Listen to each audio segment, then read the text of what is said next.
you can do your mining. Actually, these things should be, this should be G2, that should be G3, so that shifted when I copied it. So anyway, there's 3 graphs, right? And the goal is to find frequent subgraphs with support 2. Now, one thing to note is that normally when you're doing this combinatorial enumeration, like you're discovering single-edge patterns, 2-edge patterns, 3-edge patterns. So we know that we really cannot push this forever, right? Because the problem is that there are too many frequent subgraphs. And so, imagine that there is a pattern with, let's say, 60 nodes. Okay, so 60 nodes you have. Now, if you do it this way, one edge at a time, one edge at a time, there are generally, there are 2 to the 60 possible, there are exponentially, many subgraphs before you can reach that very large graph. So we know that this will never finish even in the age of the universe. No matter how much compute power we throw at it, you really cannot find very large patterns. You can find patterns of size 10, size 20. If you push it, maybe you can find bigger patterns. But we know that fundamentally, the problem is just too hard. So I'm going to talk about what to do in those situations. Right? So if you really want to discover large patterns, you cannot do it in this manner. So one option is that instead of enumerating everything, you enumerate only the largest pattern. So you can do maximal mining. Okay, so maximality is something which says that if I give you a data set, I don't really care about all the small patterns. Give me the largest. Okay, give me the maximal subgraph you can find. So this would be in terms of containment. That means every other subgraph is going to be a subset of one of the set of maximal patterns that I find. So here's an example of a maximal pattern in this small data set with the minimum support is 2. Okay, so this pattern should appear in two of those graphs. So it appears here and it appears there. And because this is maximal, it also means that all of its subgraphs are going to be frequent. So this appears 2 times. That means, of course, AAC must appear at least 2 times. AAD must appear 2 times. AAC and D should appear 2 times, right? So all the subgraphs that you can create are going to appear at least 2 times. So maximality is a very good notion because it sort of says that don't worry about these small patterns. Try to find the largest one. So what we can do is we can sort of do a depth-first search. As opposed to enumerating everything, we try to find only the largest subgraphs. So that actually helps and these are going to be much smaller. Right? The set of all the maximal patterns are going to be much smaller. And this is another maximal pattern which appears again 2 times. ADB, ADB over there. There's no ADB in this one. So the isomorphism of the embedding that we're counting. So there are 2 of them. And so these 2 patterns are these are the maximum. These are the maximal patterns. There are no other larger patterns you can find with support 2.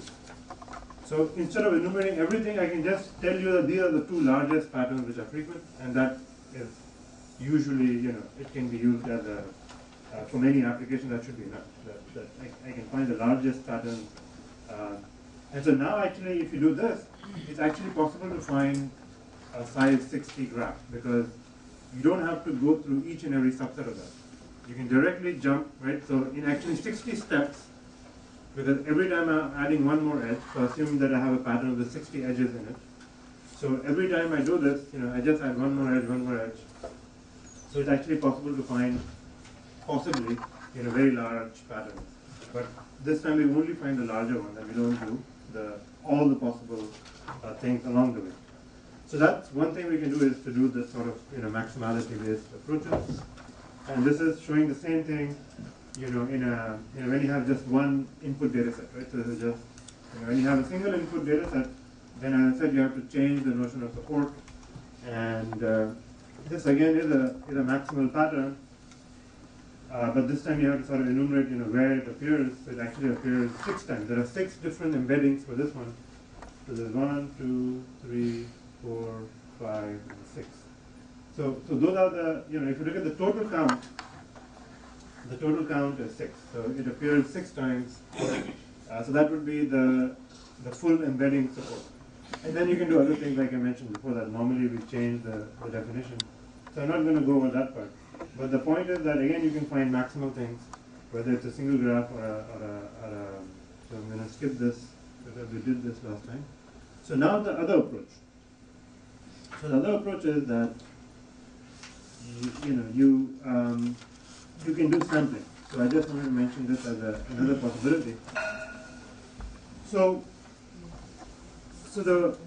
one thing is you try to enumerate everything. So I say here's my minimum frequency, okay, and now find out all the subgraphs that are frequent, right?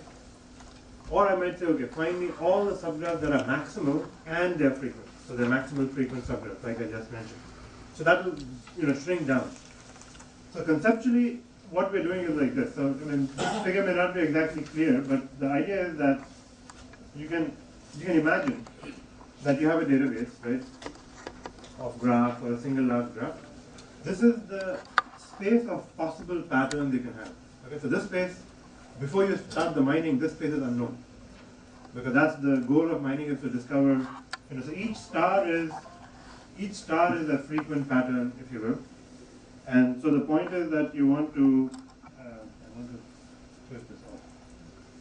Okay, so the idea is that you start with the empty pattern, right? You do all the single edge frequent patterns, all the 2-edge patterns, all the 3-edge patterns, and so on. So normally we go either breadth first, depth first, different ways of doing this. And so you keep on finding and extending till you hit this border, right? So conceptually what happens is that there is this dark line. It's called the border between the frequent and the infrequent. So that means if I pick a pattern here and I try to extend it, it will become infrequent because there's no other extension I can add.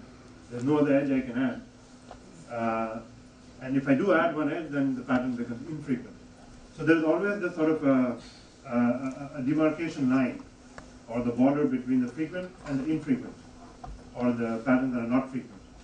And so the maximal guys are the patterns that actually sit on that border, right? Because they're the largest frequent pattern. If you add one more edge, that's what maximality means. Maximality means that if you add one more vertex or if you add one more edge, the pattern can no longer be frequent, right? That's why it's called maximal. So all the maximal guys sit on that border. So conceptually now you can see that if you try to enumerate each and everything, the space can be extremely large because normally you have this combinatorial blow up. If you look at how many graphs I can have with 2 edges, with 3 edges, with 4 edges, it keeps on going up and up. But of course the frequency then keeps it down. So you sort of expand and then you shrink because at some point your frequency threshold kicks in, you start tuning things and your pattern space shrinks. So conceptually the pattern space kind of looks like this. I mean, kind of like expansion and then shrinking. And so these maximal guys are obviously a lot fewer than the whole thing. So if you just mine the maximal patterns, then you're much better off. But sometimes even those can be extremely large. So then the question is that can you actually sample in this space? So the sampling would be, again, this notion of random walks. Okay? So we saw random walks last time in the context of centralities and things. But actually you can use random walks on this space. Now this you can also think of as a graph. But it's a different graph. It's a graph of patterns. One pattern is connected to another pattern based on adding one more edge or removing an edge. So basically, to go from the empty pattern to the pattern with one edge, you basically add an edge. Going from here to here, you add another edge, right? So each node here is actually a frequent subgraph. And so now we don't know the space. So this is the key difference, that normally we know the space of the graph you're trying to do. Here, this is what you really want to mine. So you really don't know the space, but you want to search that space. You want to basically randomly walk. It's like, think of how the ants search for food, right? They essentially go in all random directions. They leave these pheromones. Someone finds something and they come back, right? So it's pretty much a random walk, and they're extremely effective in finding food. It's kind of like the same thing here, that we're doing, you can imagine ourselves to be ants, crawling in this space. And every time you find a frequent guy, you report it. And then you say, okay, let me add a few more edges and keep on walking in this space. So you do a completely random walk, and that can actually help you, sample. So let me illustrate the idea in a little bit more concrete manner. So, let's say you start with this there's the same input data set. There are those 3 graphs. And so you just pick a random edge, okay? In this case, I chose AA as my starting point. And I'm just going to see whether this is frequent or not. So it is frequent because it appears in both those graphs, right? So minimum support is 2. So if it is frequent, then I'm going to extend it. Again, do a random extension. So unlike last time, where we did a very systematic, rightmost path, all those orderings and loops and forward and backward edges, here we're going to do a random extension. Just pick a vertex and try to add something to it. So you might say, okay, let me, add a B to that A. Just at random. Just pick a label, put an edge. Now you see whether it is frequent in my data set or not. Turns out that this pattern doesn't exist. It only appears here. It does not appear in any other. So it's not. Basically it was a failure. My random guess did not work out. So that's not a problem. I'm just going to backtrack and try something else. So say, okay, we reject this. And I go back and I basically try some other extension. Okay, this time I got lucky. Okay, so when you did this extension at random, I find that there's an AAC here, and so that's frequent. So let's continue, right? So what my goal is to find a maximal pattern very quickly. And so just by random extension I can do this. So now I say this is good. Let's try to extend this by 1 more edge. So I try something. Turned out that it's not frequent. Okay, we try something else. So I try this. Okay, again a failure. I try something else, and this time I again get lucky. So I add this B from that A. It turns out that both these, subgraphs have it. So again, we're going up and up. Every time we keep on adding a new edge. So the pattern grows. There are some failures, there are some successes. Now maybe I want to add that loop, but I find, that loop doesn't exist here, that loop doesn't exist here. So that's not a good trial. And this is how you keep on continuing. Now the question is, when do you stop? So the stopping criteria is that you try all possible extensions from this one. Okay? You try from here, you try from here, you try from here, you try from here. You try to add those loops, right? Every possible extension, and we know how to do that, right? So now we know systematically how we can explore all the extensions. Let's say you tried all of them, and none of them is frequent, then I know I've reached a maximal pattern, because there is no other extension I can add, and then I can stop. So I've found one maximal pattern. So it looks like a lot of work, and it is a lot of work, but it's still much faster than trying to enumerate everything, right? Because I'm going one edge at a time, I'm growing up and up. So this is like a depth first, random, maximal, extension. So this actually is, conceptually, it's actually much faster than enumerating everything, and it works out pretty well. So this is kind of like the conceptual space. So in fact, in this database, this is all the possible patterns you can actually find that are maximal. And I showed you there were 2 maximal patterns. The guys that don't have any other, parents, they are the maximal patterns. So there's one here and one here. I don't know if you can read it in the back, but this one was one of those, patterns, and the ADB was the other pattern. So this is what the space looks like. Now, like I said, you don't want to enumerate everything, but you just want to enumerate that, and you just want to enumerate that. So the maximal patterns can be enumerated very fast. And not only that, what we want to do is we just want to sample. So essentially, when I talked about this, this is the graph I'm talking about on which you do the random walks. Now, but this graph is not completely known. So you have to try extension. So what you do is you start from the empty pattern. You just guess something like the AA I guessed as the, if I get lucky, I find this one. And then from this, I pick a random edge and I try to extend it, so I might come here. From this, I have to try many extensions. And all of them will be failures. I'm not showing all the failed attempts. I'm only showing you, if you get success, you get here. So there are different ways of reaching. So this pattern will be reached from many different paths. This pattern will not be reached from too many paths, right? You have to have, either you have to come from here or from here to get to that point. So again, it depends on how the space looks, who the maximal patterns are. But essentially, it's like you're doing a random walk in this space.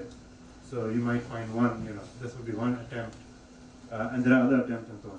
So this, I'm just going to stop here just to say that, there are other approaches. The only thing I'm going to say about this approach is that there's no guarantee that you found everything. Because I'm just doing a random, completely random walk. So sometimes, you can imagine where the space, some pattern is extremely isolated, right? It's in one part of the space, everything else is in the other part. And you keep on Right, so if I do multiple random walks here, what's likely to happen? What's likely to happen is that I find that guy first, I run this once, I find a pattern. And I have to repeat the whole thing again. Start from the empty pattern and do another random walk. So I start from here, this time I might come here, then I might go there, and then again end up there. So what you've done is you've found the same pattern again, right? Because multiple paths lead to it. So every different walk, there's a lot of chance of finding the same pattern over and over again. A third time I walk, I might go this way and I might end up here. So then I find a new pattern. So what you have to do is you have to see how many new patterns are found as you increase the walks. So this is an example of that. It's not a very nice graph, but it conveys the basic idea. On the x-axis, I'm showing you how many walks you have to do, okay? How many walks you do. So this is 400 walks, 800, after 400 walks, after 800 walks, after 1200 walks, how many new patterns have you found? Okay, so this is showing you the number of new patterns found. So initially, as you increase, you keep on finding new and new things. Okay, so new patterns are being found. After about 1200, I go from 1200 to 2000 walks. I have done 800 extra steps, okay, 800 extra runs of this approach. And this doesn't really increase the number of new patterns found by too much, because that means more or less you're converged. I cannot guarantee that, but empirically you sort of converge to, you're not discovering new and new things, right? So every time so this is just showing you that this is typically what the curve would look like. That initially you'll find lots of new patterns, but at some point you stop finding patterns. So there is, at the end of this process, let's say I've done 2000 walks. Now I have 2000 patterns that are possibly maximum, but many of them are duplicates because I've reached the same pattern. Right, so in fact, in this data set there are only 90. I know this because I actually knew the right answer. There are 90 maximal patterns. Okay, so but I did this 2000 runs to discover those 90 patterns. In this case, I actually found all of them, but the point is that you have to eliminate duplicates. So out of those 2000, the vast majority of them are going to be repeatedly finding the same pattern over and over again. So again, that might look like a waste, but this problem cannot be solved if you do this complete enumeration, because this has a pattern. I'm not sure. Let's see if I can remember what the largest pattern size was. But to give you an idea, like the G-span algorithm, right? I ran that G-span algorithm for 1 day, okay? And for the entire day, I let it run, and it had basically output. So this is a small data set actually. This was a data set of 3, biological graphs. So there was a gene interaction, gene expression graph, there was a protein interaction graph, and there was a metabolic pathway. And I just wanted to see, are there common elements across these 3? So the input graph has only 3 megabyte size, okay? But when you run G-span, it's trying to find all the single edge, 2 edge, 3 edge, 4 edge, 5 edge. So it keeps on doing that, and after 1 day I saw it had output 8 million subgraphs and 7 gigabytes of output. Okay, so this is like a reverse data mining. You're not really discovering any insights. I mean, you're taking a small data set and you're blowing up the pattern space. So this is like what really happens in practice, that you have to make sure that data mining can actually help you understand things and not make it worse. So as I said, I stopped this after 1 day, but this sampling process, actually it just took under 5 minutes. So I did these 2000 walks, I found 90 maximal patterns. And so you can see the power of running the complete thing versus just sampling quickly. Now the problem here, as I said, is there's no statistical guarantee. So I can do this random walks. So there are approaches to actually fix that. So there are these Markov chain Monte Carlo sampling methods, which I'm not going to get into now. I might come back to them later. But there is again a principled way of sampling. So the sampling, you can actually guarantee that you actually sample the space in some uniform way. So I can actually give you a statistical guarantee. Here I cannot give you the guarantee, but this is extremely fast. So in practice, this might be actually better. But if you wanted a statistical guarantee that you actually sampled properly, then you have to do it the proper way, which is the Markov chain Monte Carlo. So I'm not going to talk more about that, but this is pretty much interesting research to improve the efficiency, the scalability. These are all open questions in this case. All right, so before I move on to the next sort of major topic, which is clustering, are there any questions on the graph mining part? I have one question. Yeah. So what is the basic difference between page rank and prestige? Oh, that one. So, if you remember, prestige is simply doing the unnormalized.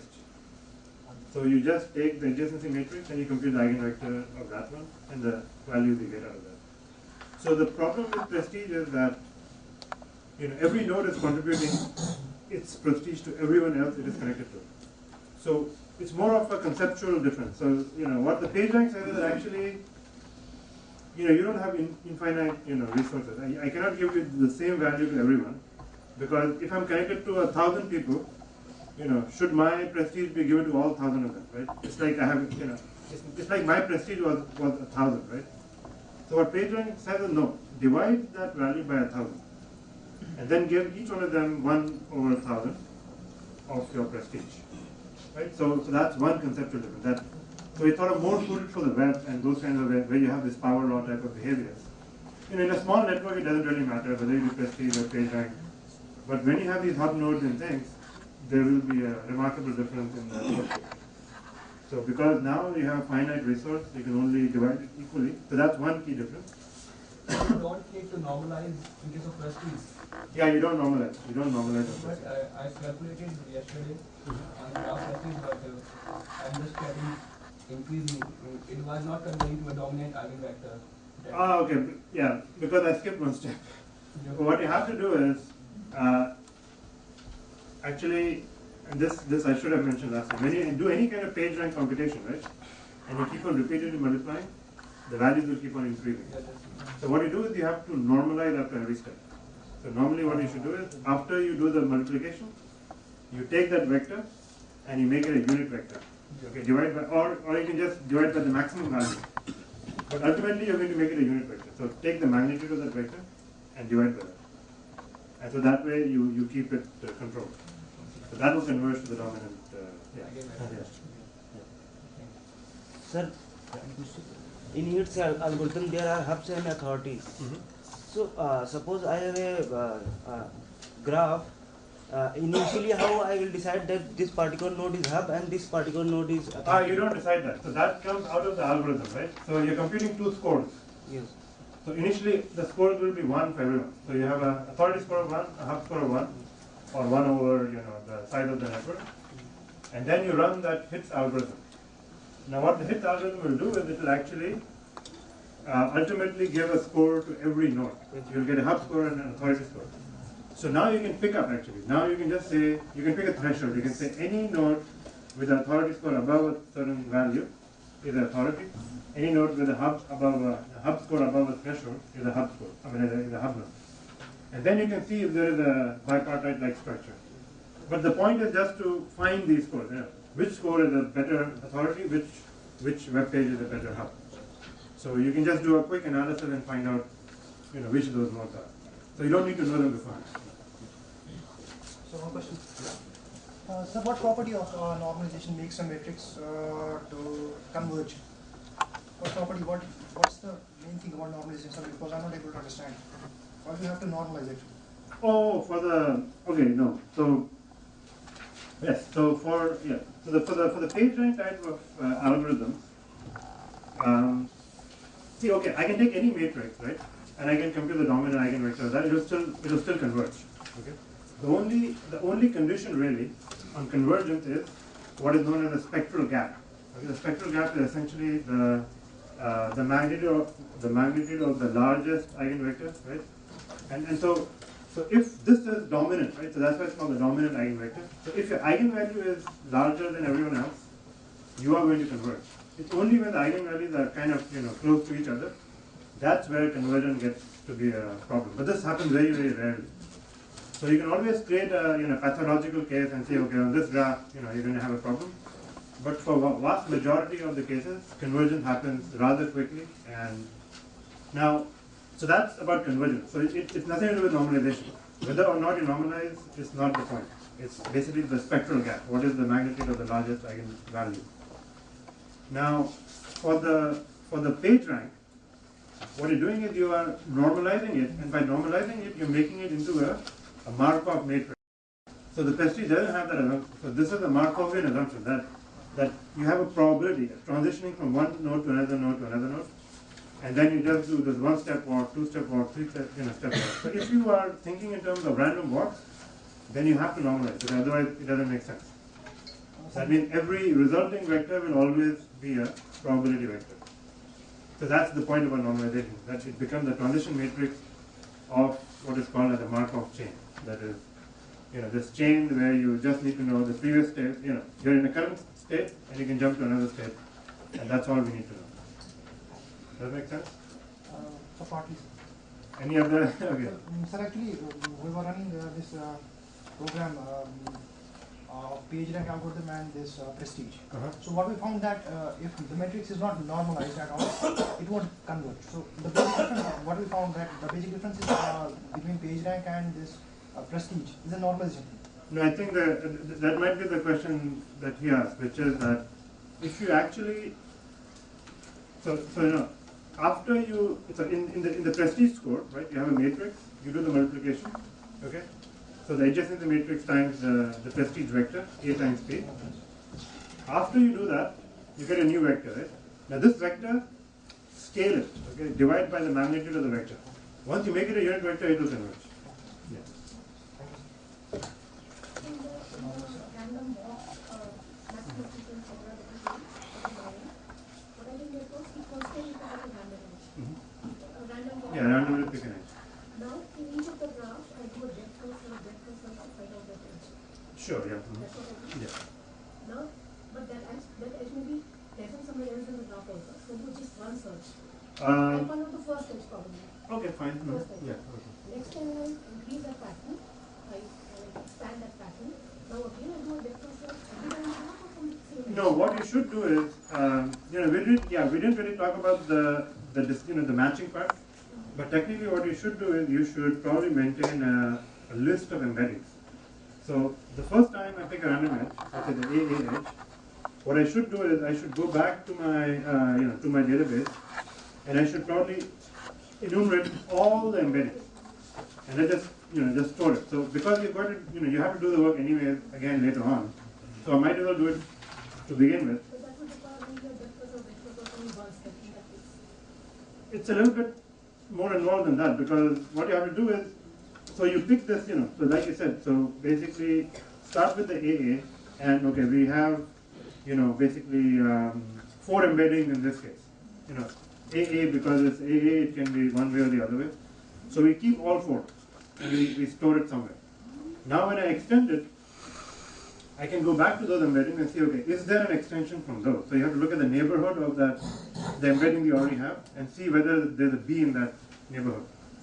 And so this way I don't have to redo the whole computation each and every time. I can just say, go back to the previous step, look at all the embeddings, and see which of those can be extended. So in this case, one of them, like the one from this A will be able to be extended, but the one from that A, there is no B there.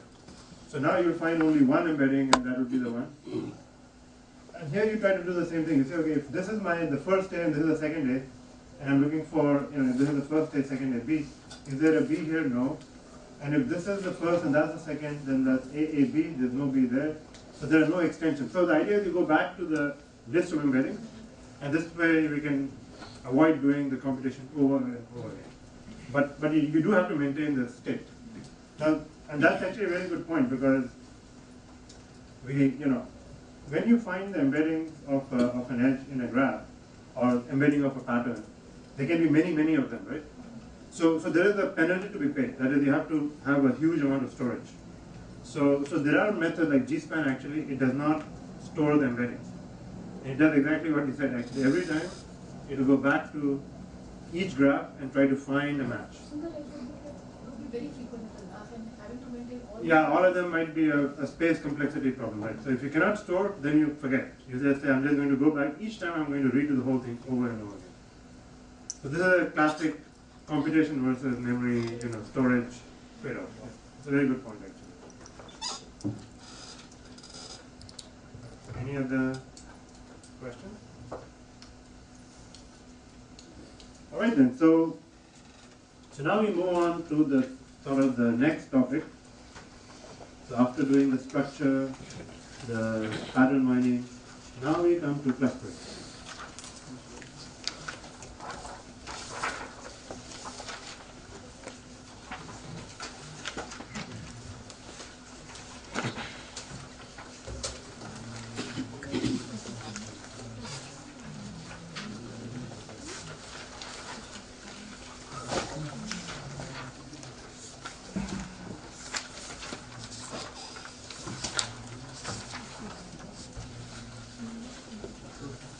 So I should warn you now that this clustering part will be, again, going back to matrices, because a lot of this work is actually based on analyzing certain matrices that are associated with graphs. So what I'm going to do first is I'm going to sort of recap the the matrix terminology that we need.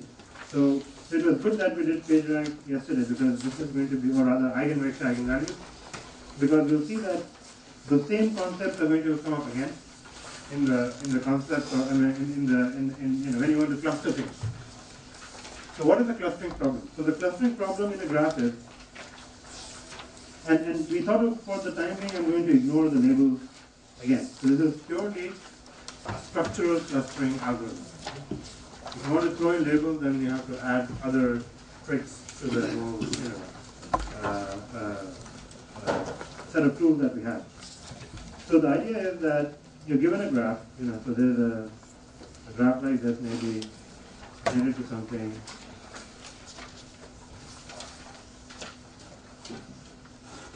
Maybe this is connected some other way.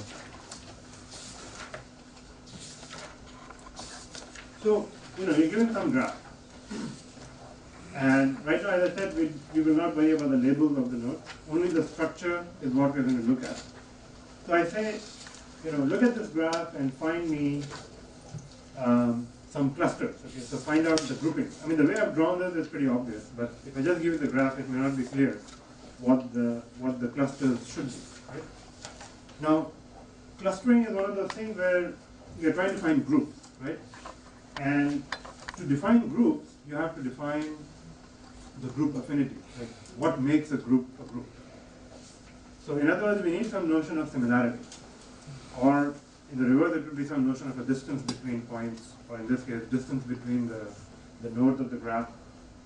Because what we want is that in a cluster, right? I mean, so this is like a conceptual, like what we imagine when we say you want to find clusters or grouping or segmentation and so on. What you imagine is that people within the group have a close affinity, right? Either ideals or whatever other properties that they have, they should have some very high similarity. That's what makes a group. And then you have a different group because the similarity between this group and that group should be weaker. Right? So the members within the group should be more similar. Across groups, the similarity should be less, and so on. So that's essentially conceptually what we want to do. Now I can say the same thing in terms of distances. I can say, right, so similarity is how similar I am. Distance is the opposite of similarity, how far I am. Right? So what you want is that within the cluster, the distances should be small, and then across the clusters, across the group, the distances should be large. So this notion of distance and similarity is pretty much interchangeable. Just one is larger, the other has to be smaller to make the groups. But now the problem is, what do we mean by similar? Right? What do we mean by distance? How do we actually define that? And that essentially is the key. I mean, the key first step. That till we define that, we cannot really do any clustering per se, because we're going to apply some methods. So what we have to imagine is that in this graph, I can take the graph and I can assume that every edge has, if I just consider the basic adjacency matrix, it's a binary matrix, right? So either two things are connected or they're not connected. Or I can imagine a weighted scenario where actually I put the similarity between them. I can say these two things are similar and that's the weight. And the weight can be the similarity, or in the reverse, the weight can be the distance. But I'm going to use the view right now, the view of similarity. Okay? I'm going to say that we are going to connect two vertices, and I'm going to put a weight here, and the weight will denote the similarity between the nodes. So technically there is also a similarity between these two, but the reason we don't have that edge is because that similarity is probably 0. Right? So we don't keep the 0 similarity edges. But technically speaking, one can imagine that the graph can be completely connected. It can be, every node is really connected to everyone else. It's just that some weights are extremely small, so we don't really count them. Some similarities are very small. So only the ones that have higher similarity we keep. Okay, so let's say we have that scenario. So you have the similarity matrix or the adjacency matrix, which I'm going to go over shortly. And now the goal is to find these clusters. Okay, so normally it would be enough to just give you the pairwise information, but in a graph, to find the clusters, you have to do a little bit more work than that, right? So you might want to say, so this how it goes back to the notion of similarity. How are you going to define similarity? So the similarity can be also in terms of sort of the opposite of the distance, like how many hops it takes you to get from one point to the other. So that's a very natural notion of distance in a graph, right? And so the similarity would be the opposite of that. So the higher the distance, the less the similarity. So I can just make it, for example, 1 over the distance, I can do it that way. So that would be the similarity, 1 over the distance between two vertices. And the distance can be the number of hops. So that's the shortest path between two vertices, that's the distance between them. And 1 over the distance is the similarity. So we can do those kind of things. At the end of the day, in a graph, when you say clustering, you're basically talking about partitioning that network. Because clustering, we'll talk about the overlapping part later, but right now I want to find non-overlapping clusters. Meaning a node can only belong to one group and not multiple groups. So the question is how to partition it, right? So in this network, I'm going to say, for example, if k equal to 2, so k is this value. So the other thing you have to give in clustering is how many clusters do you want to find? So this k parameter is kind of like a very central parameter for many of the clustering algorithms. You have to tell me how many clusters to find, because I don't have any magical sort of oracle I can consult that tells me the right number. So there are some methods that will try to predict, what the right number should be. You use some information theoretic criteria one can use. There's an entire field of statistics called model selection that essentially deals with, what is the right model, whether it should be 2 clusters, 3 clusters, 10 clusters, and other types of, similar types of questions. But let's keep thinking, you're going to tell me how many clusters to find, and I'm going to report to you how many clusters there are. So then the question is, in a graph, it all boils down to partitioning. Basically what I'm asking you to do is, how are you going to partition this network into 2 parts? So you might say, I'm going to do it this way. That means you're cutting this edge. Okay, so this edge and this edge is being cut. Right? So a clustering essentially corresponds to a partitioning of a graph. And any partitioning has what is known as an edge cut. That is, which edges are getting thrown out. And when I remove those 2 edges, I get 2 disconnected components. So each connected component is going to be a cluster.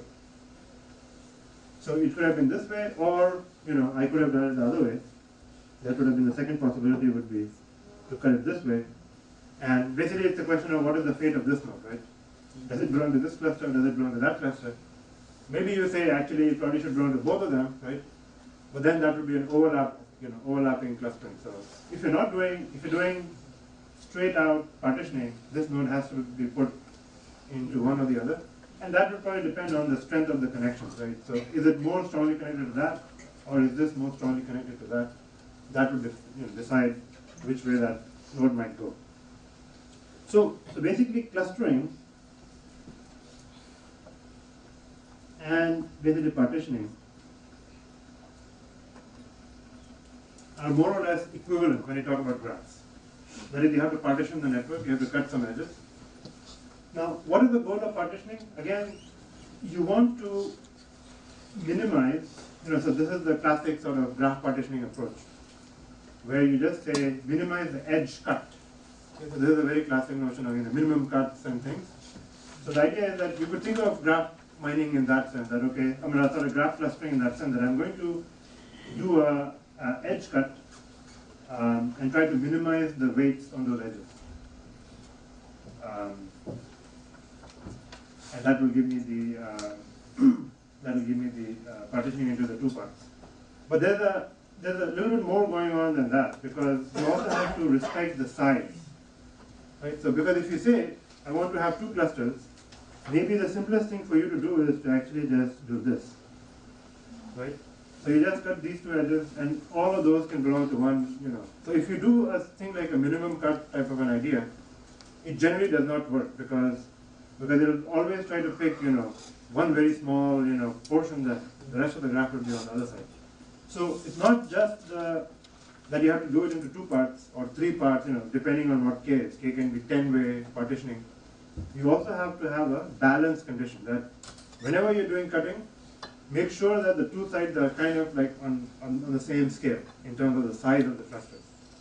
They don't have to be exactly the same, but they should be respectable, clusters. They should not be like one isolated node on one side. So there's also this, so this is sort of like partitioning plus balancing. So that's the kind of the basic sort of thing, basic way in which we can understand this clustering. And then, because it's a graph, it's not just the edges that matter. As I said, it's the entire flow of information that might matter.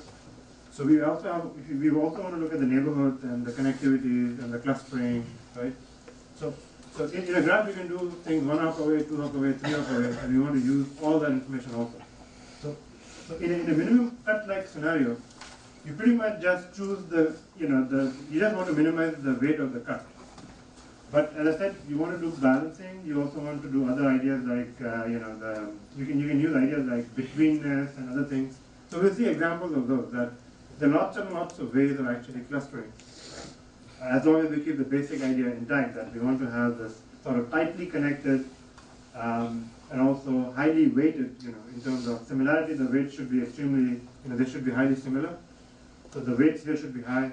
The weights here should be high. And whatever you're cutting, the weights should be low, right? The similarity should be low. That's where you cut. So maybe that's the clustering you get. So this is what I'm going to be talking about, how to do this.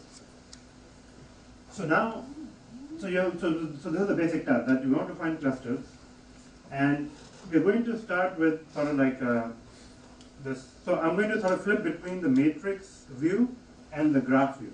Okay? And I'm going to be talking about cuts, and I'm going to be talking about matrices. And we'll see that there's actually a very tight connection between the matrix and the cut, okay, which will become clear.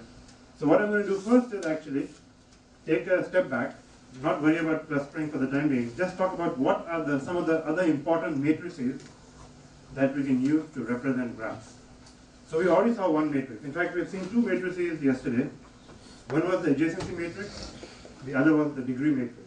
So those are definitely going to be playing a role, but we'll have more. So the first thing to do is that we're going to start out with some assumptions. So we'll assume that you have a data set. This could be a bunch of points, whatever, and or you're just given a graph directly, okay, with similarity. But I'm assuming that you're going to, whatever your input starting point is, you have the similarity between every pair of vertices. It's n by n. So this is your adjacency matrix. It's the weighted adjacency matrix, and we'll assume that it is a symmetric matrix. So the similarity has to be symmetric. If I'm similar to you, you are similar to me by the same amount. And we'll assume that these values are non-negative. So you can have zero similarity, but you cannot have negative similarity. So these are the only two conditions we're going to impose on the adjacency matrix: the weighted adjacency matrix, or the similarity matrix. That it should be symmetric, and it should be non-negative. Each entry should be non-negative. Okay, so this is a standard adjacency matrix that we talked about. And if you have weight, it becomes the weighted adjacency matrix. All right, so this matrix is going to play a key role. Now, what about other matrices? So yesterday we talked about the degree matrix, right? So remember, the degree of a vertex is simply the sum of all the other, connections over all j. So for I just sum over all the j and look at the similarity to everyone else. So that's the degree. So this degree is the weighted degree. So it depends on how similar I am to everyone else. So it's not just the number of neighbors I have, but how similar I am to those neighbors. And so I add them up into the degree of that vertex. And then the degree matrix is this diagonal matrix where it's pretty much the degree of vertex 1, degree of vertex 2, degree of vertex n. Everything else is a 0. And if I were to expand that, this would be just the sum of all the, for vertex 1. So A1j for all j. This is A2j for all j, you sum them up, and so on. So it's all the, the standard stuff. So this matrix again is going to be important, as we'll see.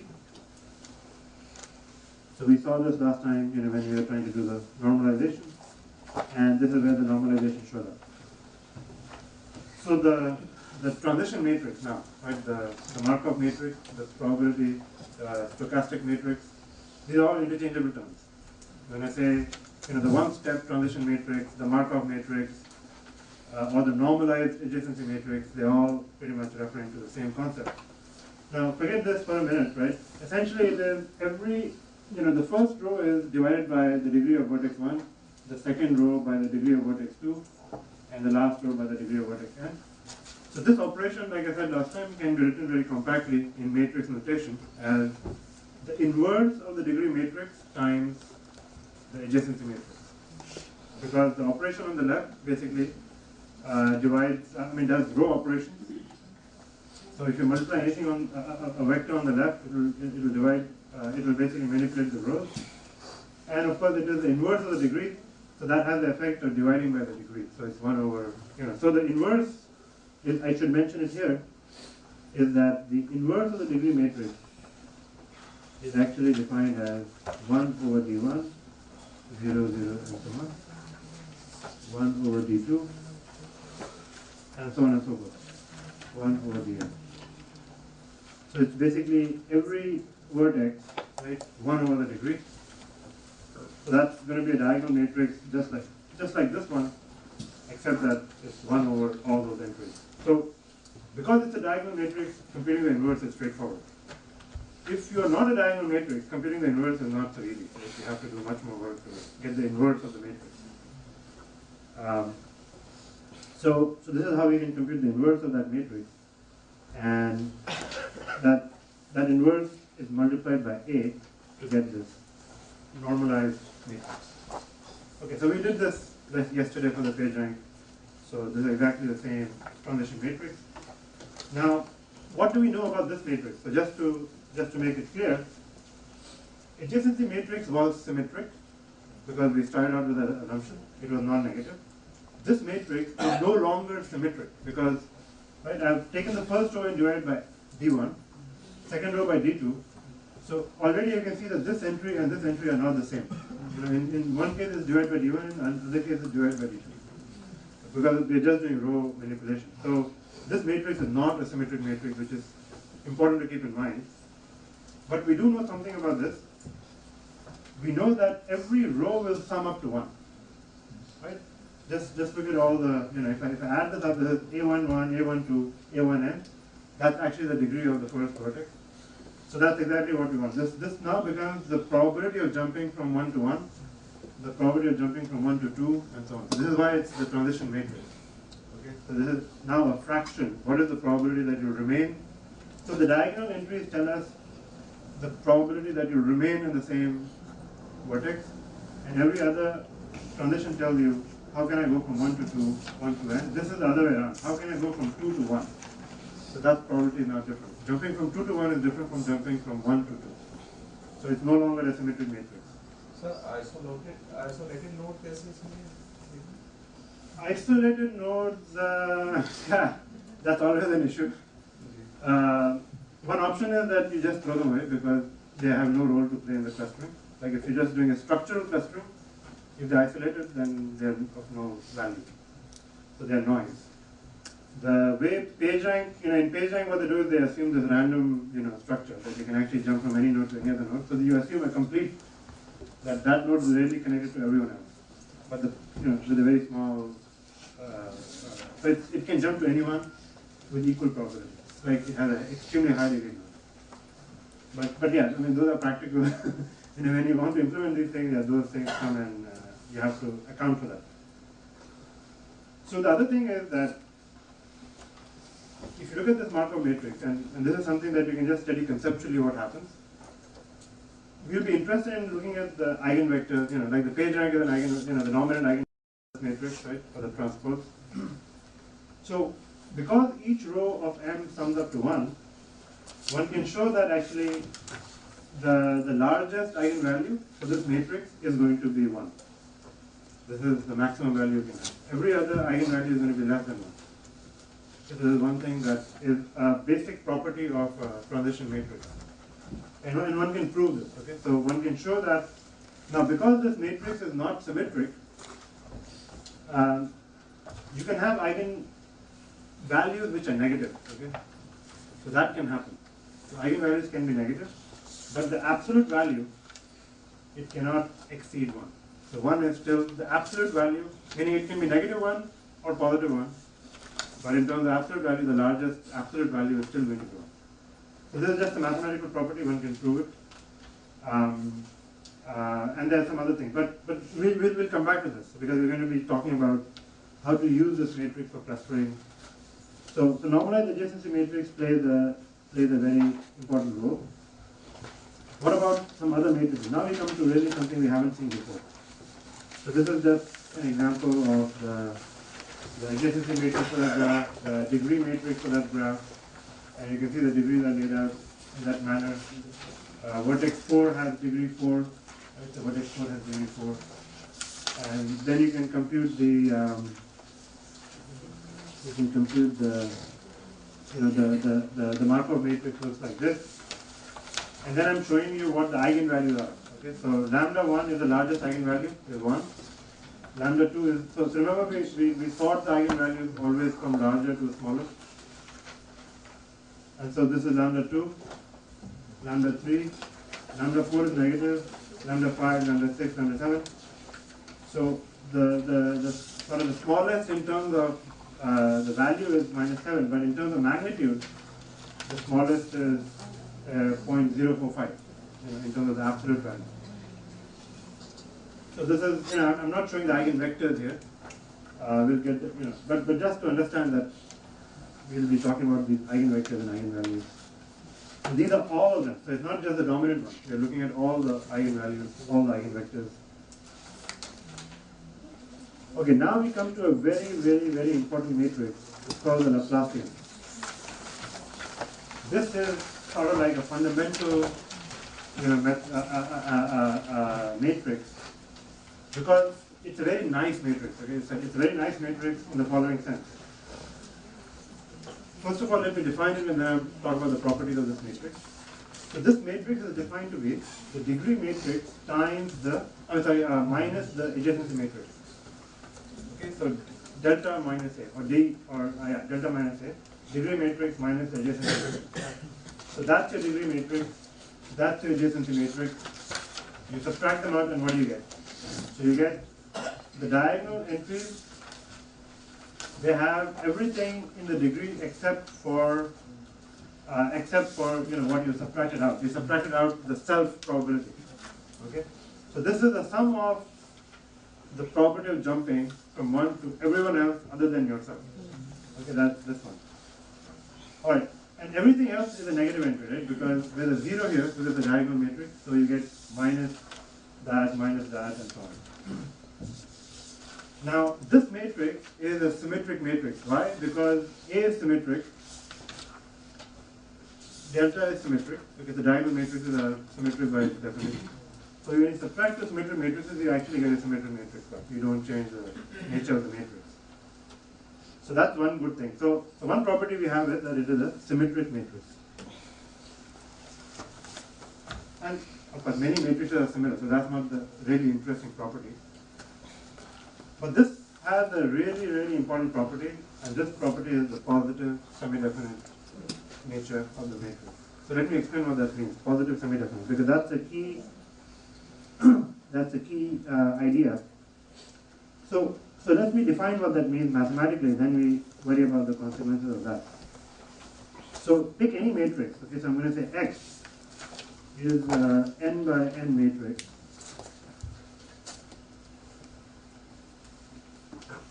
And let's say U is n by 1 vector. So the definition of positive semi-definiteness is that if you do a quadratic sum, okay, if you do a product where you take the vector u transpose xu, this is always going to be greater than or equal to 0. This is the mathematical definition of what it means to be positive semi-definite. Is any. So what are we doing here, right? So let me explain this part here. So this is what I call the quadratic, the quadratic sum. And I'm going to show an example to show what's really happening. It's basically saying that if you multiply this matrix on the right by u and on the left by the transpose, you're going to get, first of all, a scalar number, right? So because u transpose is going to be 1 over, it's going to be a 1 by n matrix. This is, of course, an n by n matrix. And this is n by 1. Exactly. So you get 1 by 1, which is actually a scalar. So what we're saying is that any product like this, it's a quadratic equation in the u's, because the u appears twice, okay, on the left and on the right. So when you multiply that, it becomes a quadratic product of those two. And so essentially the X matrix acts like a weight for those quadratic sums. Okay, so X matrix acts like a weight. So these are sort of like the scalar values in a quadratic equation. And when you add them up, we're just saying that this quadratic equation has this nice property. Okay, let me just show you a small example, then we'll see. So for example, let's just pick a matrix. I'm just going to call it x11, x12, x21, x22. So this is a small matrix, just a 2 by 2 matrix. And u, so u is this vector u1 and u2. So we add u1, u2 here, and the transpose of that on the left hand side would be u1, u2. Okay, so this is your u transpose, this is your u, this is x. So when you do this matrix multiplication, right, what is the result? So as I told you before, let's talk about the right part first. So when you multiply a matrix on the right by a vector, you're doing column operations. Okay? So it's like you're taking this matrix and you're basically combining them, u1 times column 1 and column 2 times u2. Row. No, so I'm talking about forget about this one. Just this is a column operation. Okay, let's do it and see. Right? So if I multiply these two, so you have u transpose on the one side. What is the net result of this? So it's this times this, right? Yes. So it's basically so it's actually x. So okay, let me write it one way first. So it's actually u transpose, and I'm going to say it is this column. This column times u1. Okay.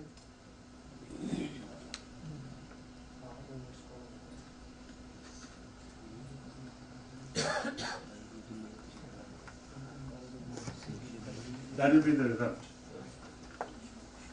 Because that's what a multiplication on the right is always a column, like the first. So in other words, the first value multiplies the first column, the second value multiplies the second column. Which you can do the full blown normal matrix multiplication, you'll get the same answer back.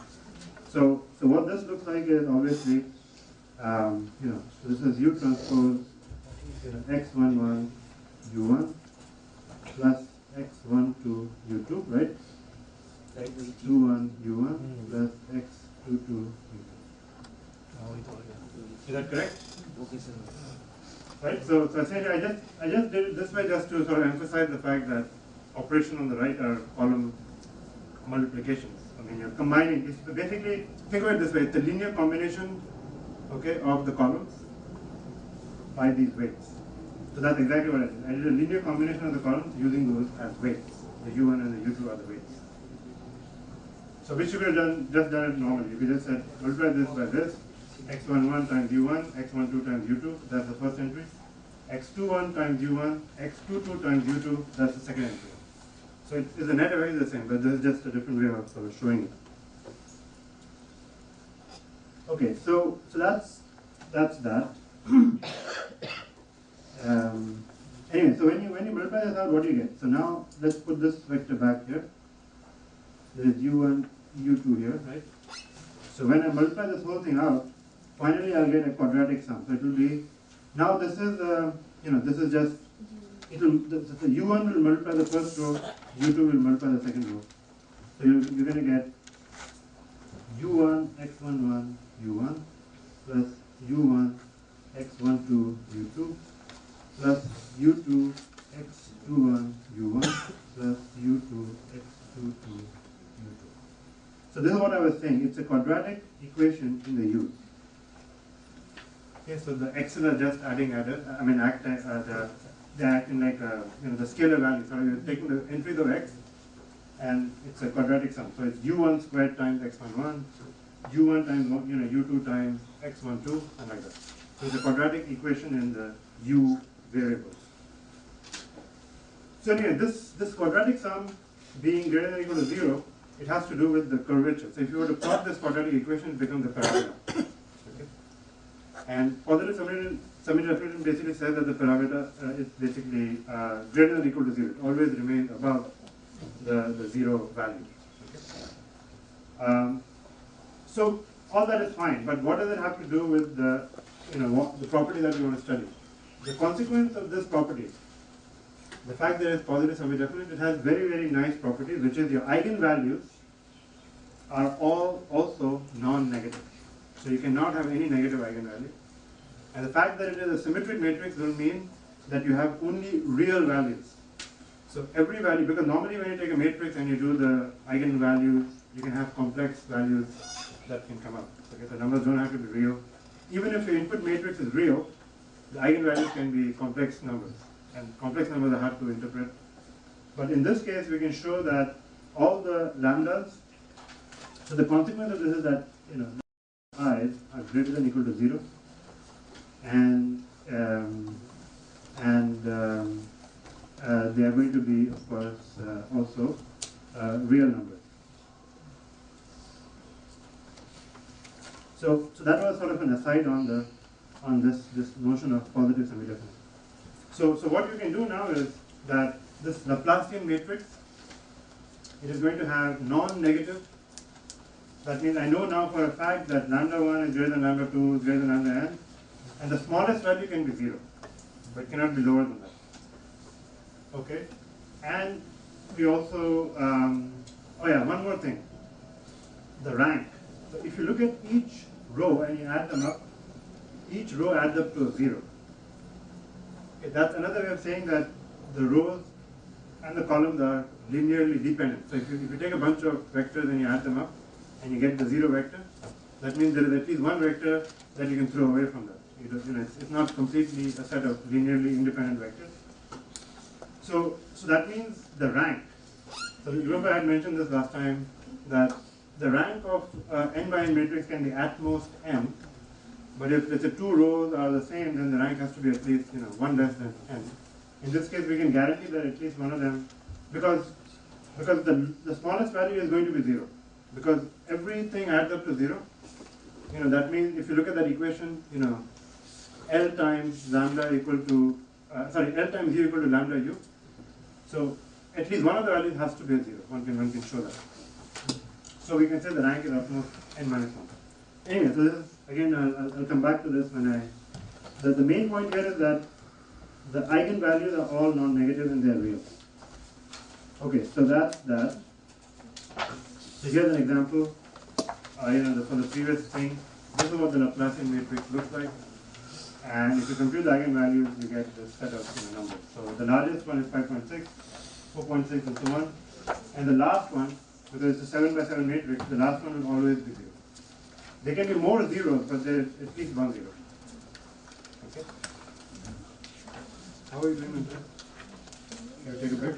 Okay. So we'll continue from here because the next part of the lecture will be on how to use these matrices for clustering. Because right now we just talked about the matrices as a general thing, but we haven't really talked about why do they show up in clusters. So how long a break? 5 minutes break and then we'll reconvene.